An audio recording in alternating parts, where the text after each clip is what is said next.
নির্বাচনে শুধু বিএনপি একা যদি এমনকি ৩০০ আসনও পায় তবু তো বিএনপি একা ইলেকশন করতে পারবে না, সবাইকে নিয়ে করতে হবে। সংস্কার এবং নির্বাচন দুটোই হতে হবে। যে এই সরকারকে সরিয়ে একটা অন্তর্বর্তী আরেকটা নতুন তত্ত্বাবধায়ক সরকার গঠন করা ১-১১ টাইপের, এগুলো হলে কিন্তু দেশের পরিস্থিতি আরো খারাপ হবে। না, সংস্কার না হলে শুধু এনসিপি না, অনেক দলই নির্বাচনে অংশ নেবে না। যারা আসলে নির্বাচন চাইছে বা এরই ভেতরে নির্বাচনের রোডম্যাপ ঘোষণা হয়ে গেছে, তারা কি আসলে জনগণের সঙ্গে প্রতারণা করছে, আপনি কি মনে করেন? না, এটা হচ্ছে যে এটা খুব বক্তব্যটা খুব পরিষ্কার যে এই গণ অভ্যুত্থানের পরে যে সরকার গঠিত হয়েছে তার দায়িত্ব শুধু ইলেকশন দেয়া না। ওটা করলে আপনার ওই একটা তত্ত্বাবধায়ক সরকার গঠন করলেই হতো।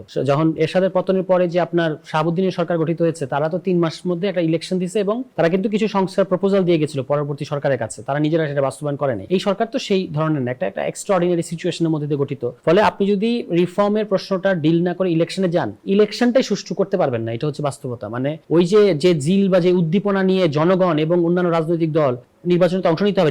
নির্বাচনে শুধু বিএনপি একা যদি এমনকি ৩০০ আসনও পায় তবু তো বিএনপি একা ইলেকশন করতে পারবে না, সবাইকে নিয়ে করতে হবে।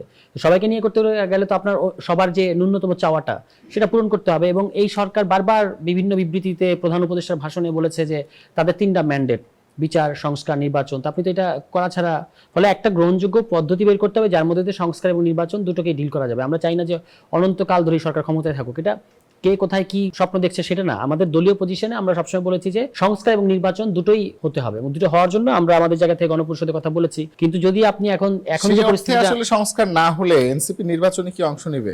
না, সংস্কার না হলে শুধু এনসিপি না, অনেক দলই নির্বাচনে অংশ নেবে না।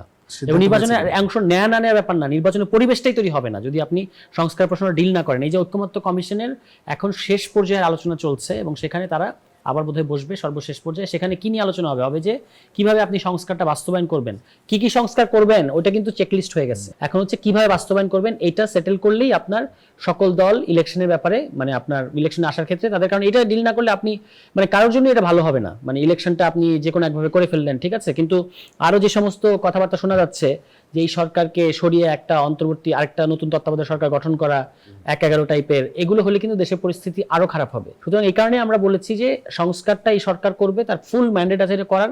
না করলেই বরঞ্চ প্রশ্ন উঠবে যে আপনি যে সংস্কার করবেন না, শুধু একটা প্রেসক্রিপশন বানিয়ে দিয়ে আরেকজনের কাছে চলে যাবেন, তাহলে আপনি ভাই ১.৫ বছর থাকলেন কেন?